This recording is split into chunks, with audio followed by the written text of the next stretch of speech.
everybody, how's it going? It is Matt, and it is another day, another dollar. And I'm here with you with another interview with director William Cate, aka Bill Cate.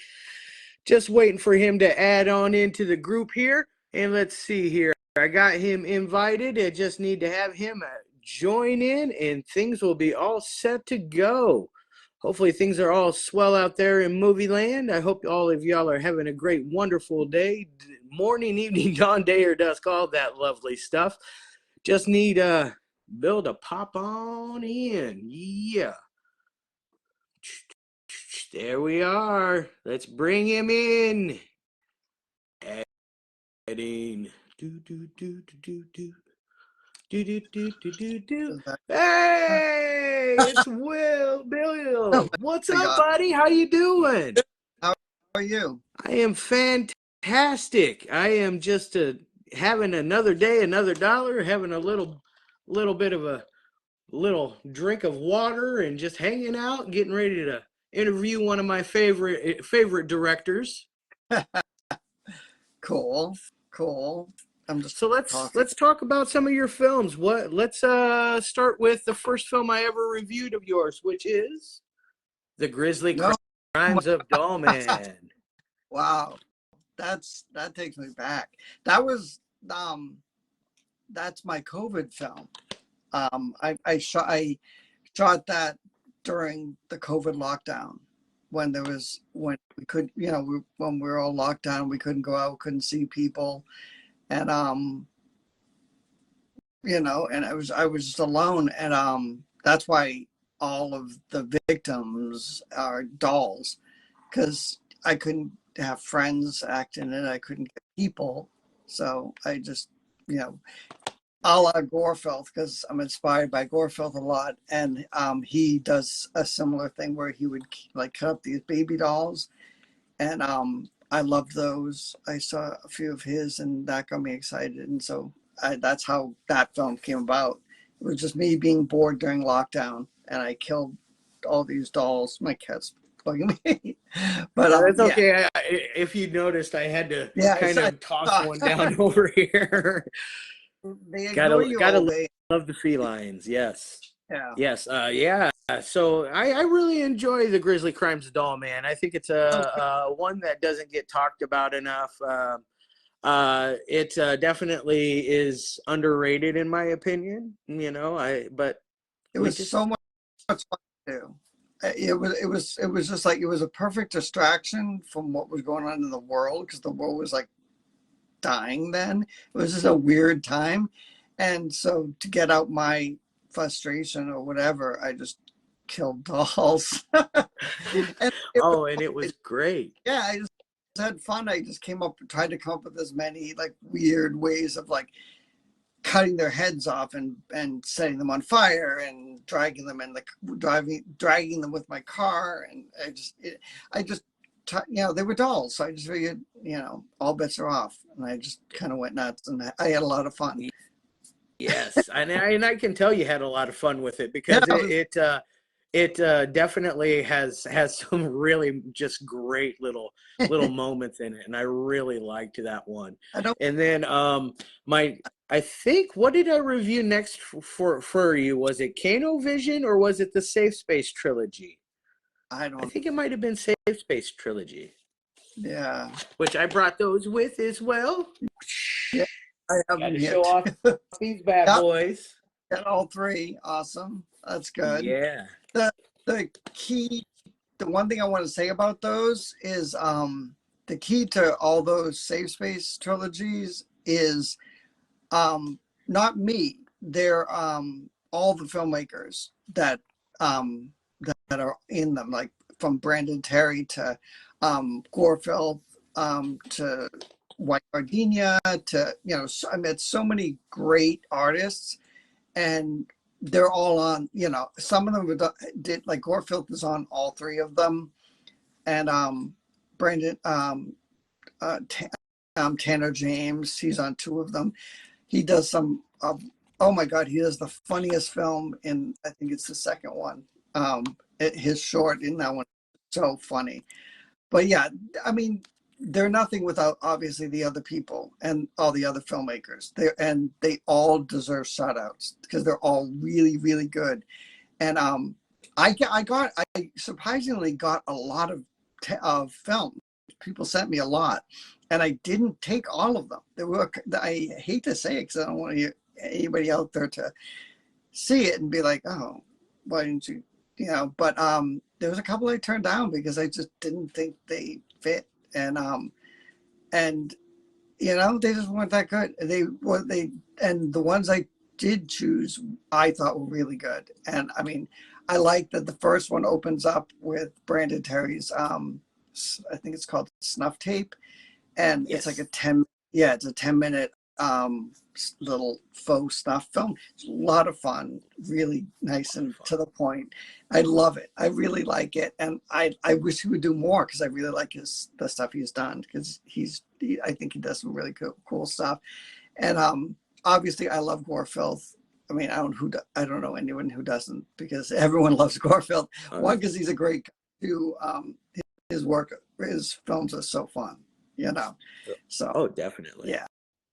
So I'm a big fan. And we're on another compilation that I have somewhere called, I don't know, this one doesn't get enough love. This compilation right here, it's called I don't know how to do that. Oh yes, I got my copy right here. Yeah. Slumber Party Gore Tales. Yeah. I brought the whole filmography. Yeah, thank you. But definitely. That was a great, and they asked me, Gore filth was doing with the other guy that's on it, and he contacted me and said, oh, do you want to do one for this and this, what the parameters are, and they wanted it to be about a slumber party, and so I was like, oh, cool. So we did it, and I love that. It's just everyone does their own take. There's three filmmakers, and I think we're all very different and in our styles, and I think our shorts obviously are very different. So I like watching them all because I like all of them, but they're all different, you know. Oh, very fun. Yeah. I do have to admit, I love yours the most out of all three of them. The dolls. Oh my God, that one is just brilliant. Fun stuff. And also, you forgot to mention our good old pals Whitegardnia are on there as well. Oh, that's right. Oh my God, I'm so stupid. Yeah, he hosts it. He does a sort of like, he doesn't impersonate Elvira, but he does an Elvira-esque kind of like in between the show. He talks about, you know, us. Because he knows all of us and he knows everybody. So, no, but he's a great guy. Yeah, I loved having him. You know, him and Allison be involved. That was exciting. It was great as on the producer's standpoint, like when I was putting it all together and putting the sound together and editing their stuff to go in between. It was just great to have them, to be able to work with them. So it was fun. That was a lot of fun to do, that compilation. So that compilation is a blast. Hey David, hey Yijit, hey buddy, what's up guys? I'm glad you guys are popping on, hearing about all these fantastic films. We're gonna roll on to Kano Vision next. That was my beginning. That was my beginning. This one is a lot of fun though. It's cool. Yeah, I'm glad you say that because a lot of people don't think so, because it tends and in this world of like, in the world of like extreme cinema or gore, a lot of people get offended by it. Which really confuses the hell out of me. How can you get offended by it? People that are like, they you know, the two naked guys wrestling in blood and pigs and real animals and stuff, that kind of bothers a lot of people. Though I just wanted to say regarding that, I have to give a shout out to my initial inspiration as a filmmaker, the people that inspired me.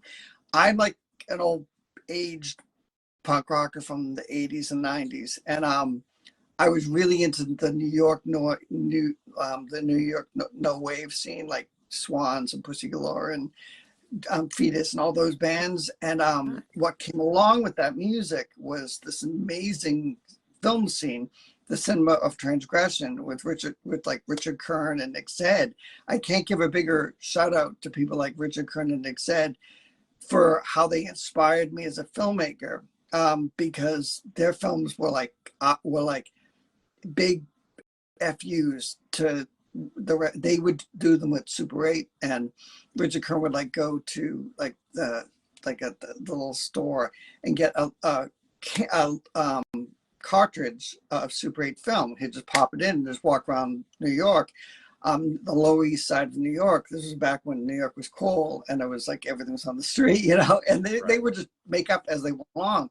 And a lot of that on Canovision came out through that, because I took the ethos that they had, which was just do it, just, you know, buy a Super 8 camera, get a cheap ass Super 8 camera and just go for it. And I shot stuff and kind of like, and that was eventually, that's what happened to what Canovision was all those things that I was shooting. I literally was carrying a Super 8 camera in my backpack and just randomly pulling it out and filming stuff. And that's, you know, and this was like early 90s, you know, and so that's what I was doing. And then I'd come up with some things and I'd be like, oh, wouldn't this be cool to have everybody tied together? And, you know, I'd just come up with something and I'd do it. My friends were all game for it and I'd just film it. And then eventually I started putting it all together, and I realized, wow, subconsciously it tells a story. And if you watch the film, you probably, I don't know, a lot of people don't get the story. I get it. I know what I'm trying to say. But if you look at it, it's kind of abstract. And for me, it tells a very linear story, but that's just me. You know, other people just see it as a lot of weird stuff. But, you know, it is what it is. So, yeah. It's exactly, and it's a nice, fun, experimental film, you know. And you know, knowing now that all that information about just randomly filming in different times, it's just amazing. It's just, that's cool. I wish a lot more filmmakers would do that nowadays. Well, Now, especially now with smartphones, we can record as long whenever we want. Yeah, I know, exactly. That's what I think. I'm like, people should be doing it way more. Like, and the whole thing with the cinema of transgression thing, that Nick Zed and Richard Kern were doing, and like Tommy Turner and Lydia Lunch. There's so many people from the New York scene, but their whole thing was like it was like kind of like the Sex Pistols punk equivalent in cinema. They were saying, take it back from Hollywood, the big budget, the big people, the big fucking CGI bullshit that we're inundated with all the time. They would just like grab a Super 8 camera, film whatever the hell you want, just let people just do it. Don't worry about commerce or money or any of that. Hollywood fame, who cares about Hollywood? I mean, Jesus Christ. I don't know anyone that does. I mean, like, seriously. And that was kind of their attitude. And it was a very punk rock attitude towards filmmaking, and that's what fuels a lot of what I do. Like I people get frustrated because I rarely use scripts. I kind of like wing it. You know, I'm just kind of like, I mean, I obviously have to write out outlines so other people understand what's going on, but a lot of it I kind of like just let it go. And you know, I personally like to edit. That's my thing. I'm really into editing.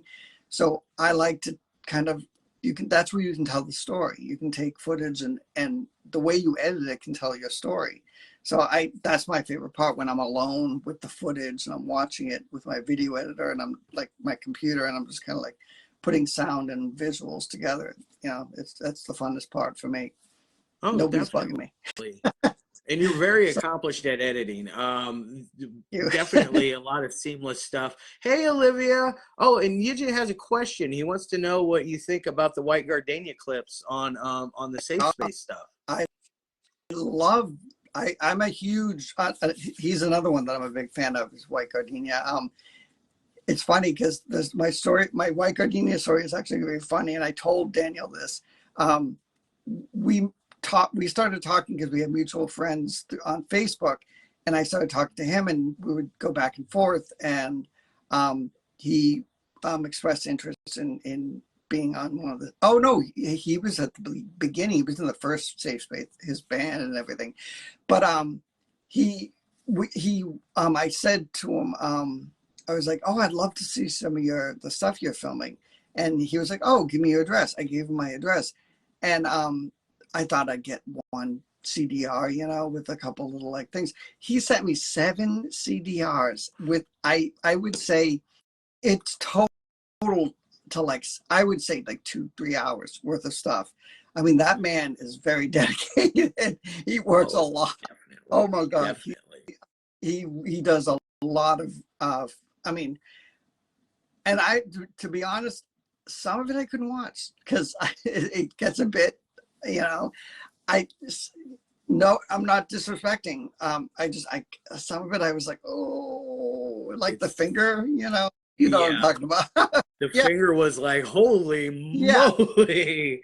I did watch it, but after it, I was kind of like, fuck, wow, he really went there. Good for him, but whoa. Oh, definitely.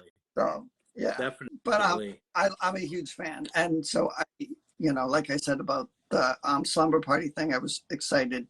I've seen all of, I don't know how, I've seen as much as I can. I know he's working, the documentary I can't wait to see.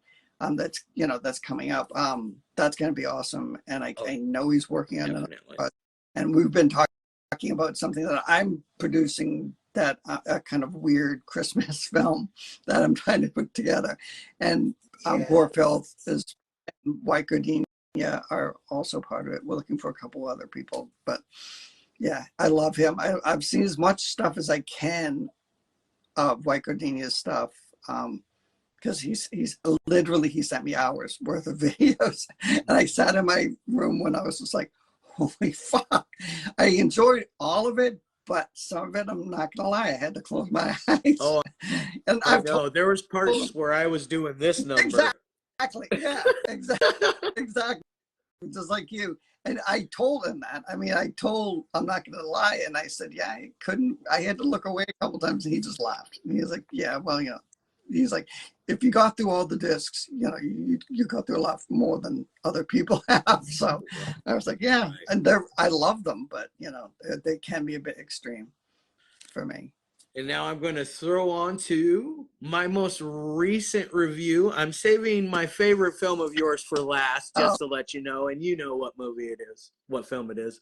But I just recently reviewed this gem. This is awesome, fun stuff. I love when filmmakers start at a young age and they hone their craft and work on things, and it's just amazing. It's fun stuff. I really like it.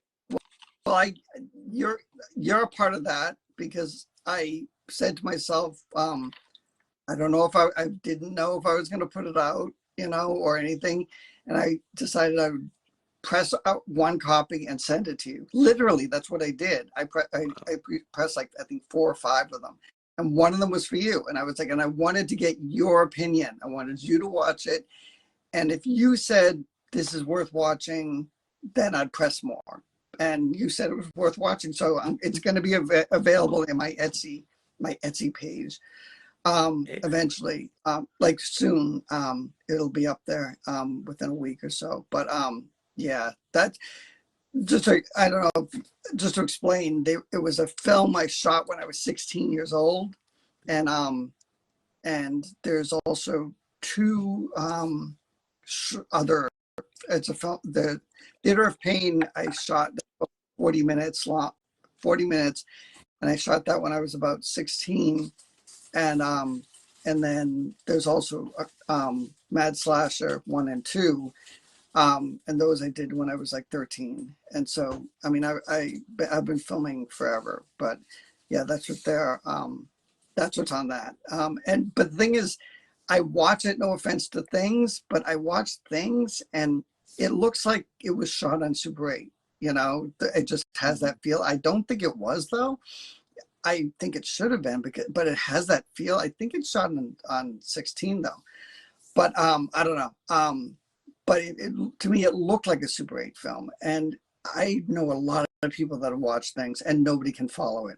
I've watched it several times. I can't follow it. There's something in the basement and there's like a monster and there's a girl that was going to get married and she died and I don't know what the fuck's going on. And so I was watching for like the third or fourth time and I was like, you know, and a friend of mine watched Theater of Pain and he was like, this isn't that bad because it tells the story and you can follow the story. You know, the dialogue is funny. That's my favorite part because the dialogue is so 15, 16-year-old, like it's definitely kids that wrote the dialogue and like some of the stupid things that they say. What the hell happened to my light? Oh, No. Oh. the screen just must have timed out on you. That's all. I think that's what's going on. So I'm just, but yeah. I think it's definitely a very fun film.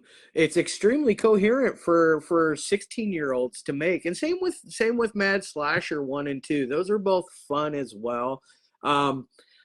It takes me back to the old days of just you know, being around a lot of my old film friends and watching them just film just anything just to film it, you know, and I really liked that. Yeah, it reminded me that's a lot of being a kid again, and that's yeah, what I really love is the nostalgia of yeah, yeah. Especially the Mad Slasher film. That literally was. I mean, if just by looking at it, like I'm like 12 or 13 in the film, and I was also behind the camera. That's why I get killed off really quick. But it I love watching it because a lot of we obviously I still know those people, but they've all grown up, they've had kids, and they moved away, and you know, the whole thing. But it's a great little time capsule from my life. You know, be like, oh my god, I can't believe, and especially with Theater of Pain because it was more involved with like sound and actual dialogue and music and things like that. There was a lot more technical things involved in that, and I'm proud of how it came out because I mean it was shot on Christmas break. We were in high school and we are like 16 and it was, you know, you get on Christmas you get like a week off after Christmas, like in like early February. Yeah, we shot it. We basically took over this friend of ours house, my friend Tanya. Her mother allowed us a week to just go crazy and we filmed it. We did everything then, and so you know we eventually had to go back and do some extra scenes, but you know, in different places, which is why some of us all of a sudden, you know, my hair at one point goes from black to blonde because it was like later. And the guy who plays Lucifer, he had short hair, and then all of a sudden there's a dream scene where his hair is like really big and long. We were all like, yeah, we were all like into the whole goth thing. So we're all a bunch of stupid kids, stupid punk goth kids. So we all had stupid hair, and but it was fun, and the dialogue reflects that because I love, like, there's so many lines that, for me and my friends that are in it, it's just a funny film to look back on, like, because we are like, when we all laughed, we were so stupid because it is so stupid, some of the stuff we said, and it's the dialogue mostly that's silly. It's just, but it's dialogue straight out of a 16-year-old mind. Oh, it's great. So It's great. And then on to the final film. You know which one it is. I think I do. Had to save this one for last because it is my favorite one out of the batch. Very, very just, you know, like just like a crazy just dream that you're hallucinating the whole time, and it's like on a cloud. It is just it's amazing stuff, you know. And like it says, the hardest part about being dead is knowing, which, you know, I think that is one of the best taglines for this film. I think it Well, works perfect for it. That's kind of the point. He doesn't really know he's dead because it's a very 90s film if you think about it, because everyone had that in the 90s, had that kind of like disaffected, like kind of like grunge, like Nirvana. That was the whole big thing. So it kind of had that feel, I think. I'm looking at it, I'm like, oh my God, it's dated, it's very 90s. But I'm glad you like that film because I'm very proud of that film. And I really like it a lot. And the fact that it resonated with you made me really happy because I'm like, I feel very solid with that film. I feel like I did what I needed to do, I wanted to do, and it came out, and the dream, everything came together. Like the music that I didn't do, the music was done by a friend of mine, James, and his music was kind of dreamy and kind of like sort of like spacey, and it just had like it just had that the mood that I've always wanted, that I really wanted for that film. So I couldn't have been happier with the film. And to be able to say that about one of my films, I was so happy to be able to be happy It, with it, you know, and you because should I mean, be. It's a great some people, film. I don't know. I've had people that have said, "Oh, it's kind of long. It's kind of boring. Oh, it's and I'm like, it's kind of It's supposed to be. If it's about death, it's not going to be exciting. You're kind of, and especially if you're wondering if you're dead and you're not sure. And you've got these hints of these sort of spirits that keep bothering you. What's that about?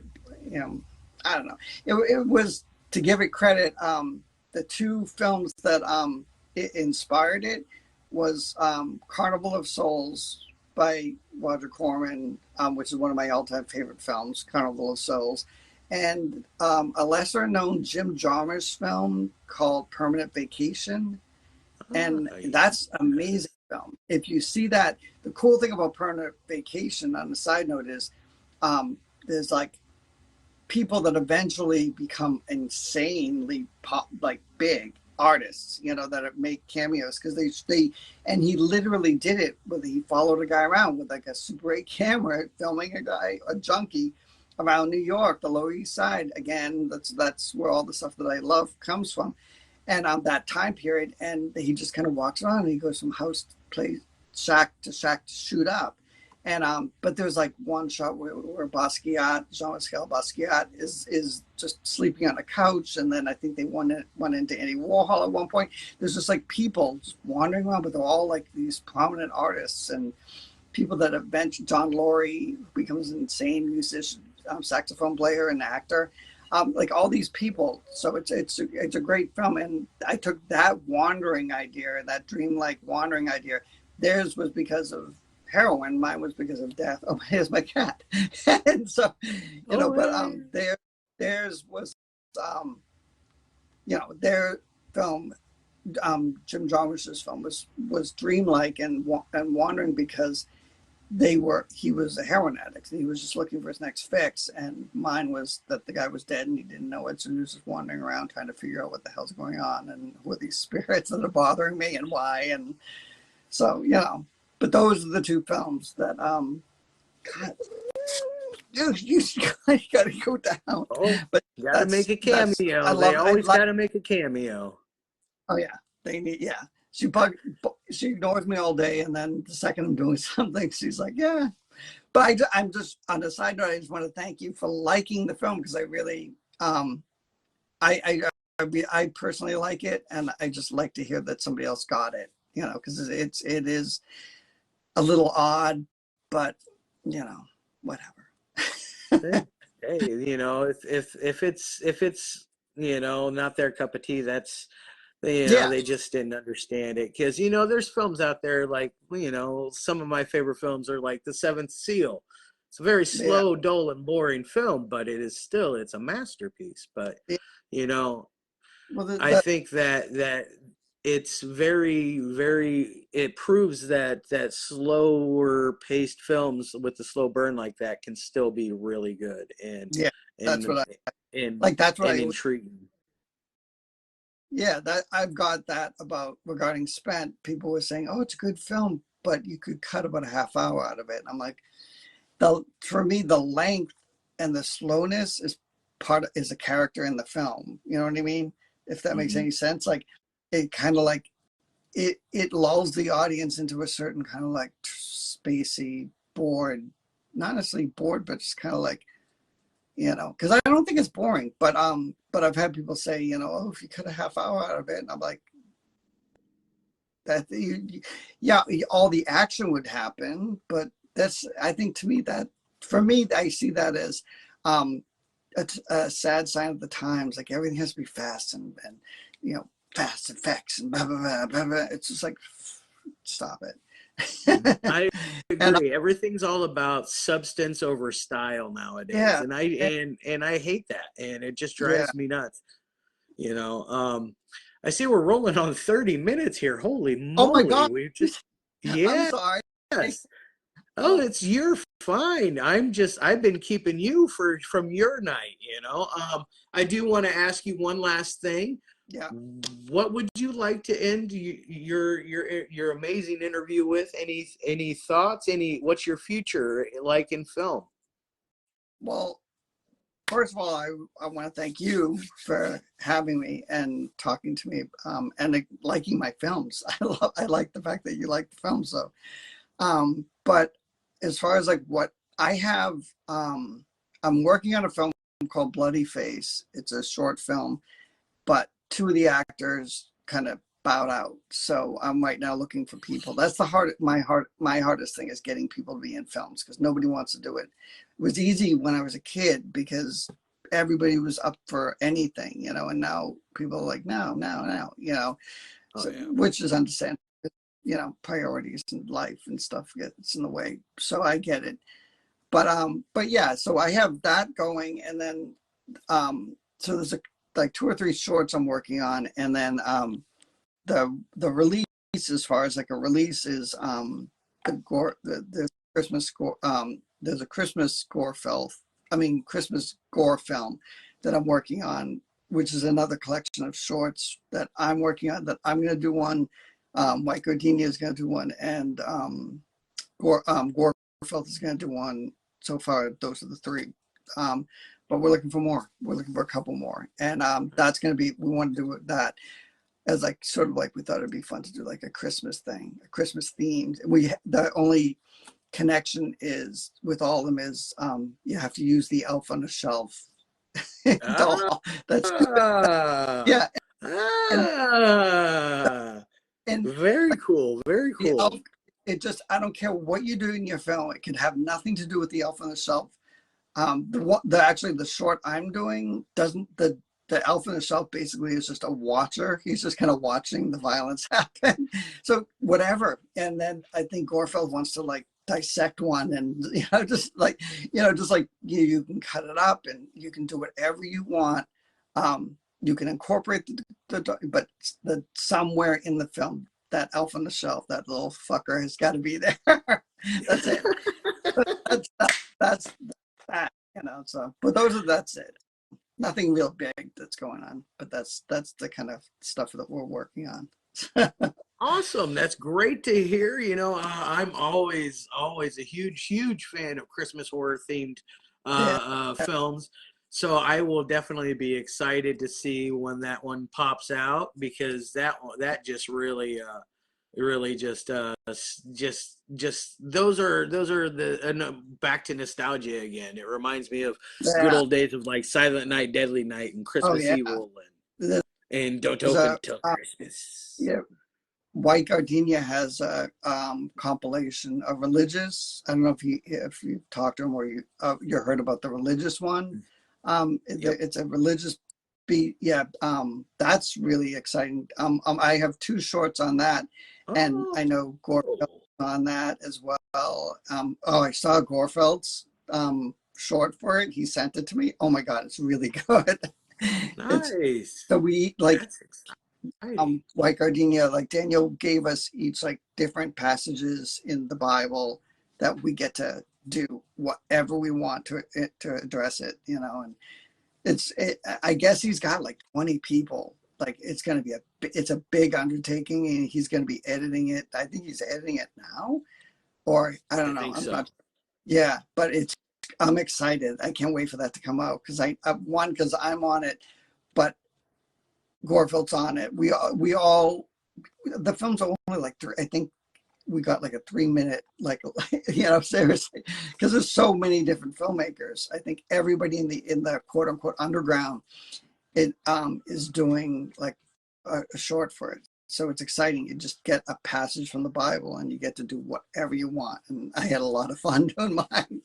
So yeah, that I'm looking for that. And I can't remember what he is calling it, but yeah, it's Whitegardnia, and it's a religious based. Yeah, it has something to do with the King James Bible. That's all I remember at this moment. And yeah, You it's should have done, every you everything that I know about it. you should have done Huh? a short. You should have done one. Ah, You should. maybe. Yeah. Eventually, I might. I am possibly going to be in something here in the future, but it's still kind of hush hush. But we'll see. Nowadays, like you were saying a few moments ago, just grab your phone, start shooting. You know, just come on, do it. I'd love to see what you come up with. I'd be excited. I'll be a Nice. fan. Nice. It's always great knowing that I would have a fan out there, and I know that I would talk to you about editing. That's for sure. And if you can, like, I'm always trying to whore out my Etsy page just so people can buy any of these films. Yes, And my films definitely. we were talking about, if you could let them know, just so Yes, if definitely. anyone's interested. Check out the Etsy page. I will put it in the comments below once Awesome. this is all said and done, so you guys can click on that, and it'll be a link right to it. So that way you guys can check out Safe Space, Spent, Kano Vision, Grizzly Crimes, and the Doll Man, and all of those masterpieces. And it was a pleasure having you, Bill. We've Thank run you. on to 36 minutes, by far my longest interview so far. Yeah, But I it went by so great, you know. It was yeah, it was amazing. yeah. Well, you take care, and thank you again. You're welcome, and have a great night, Bill. It's a Yes. pleasure. Thank you. Bye. You're welcome.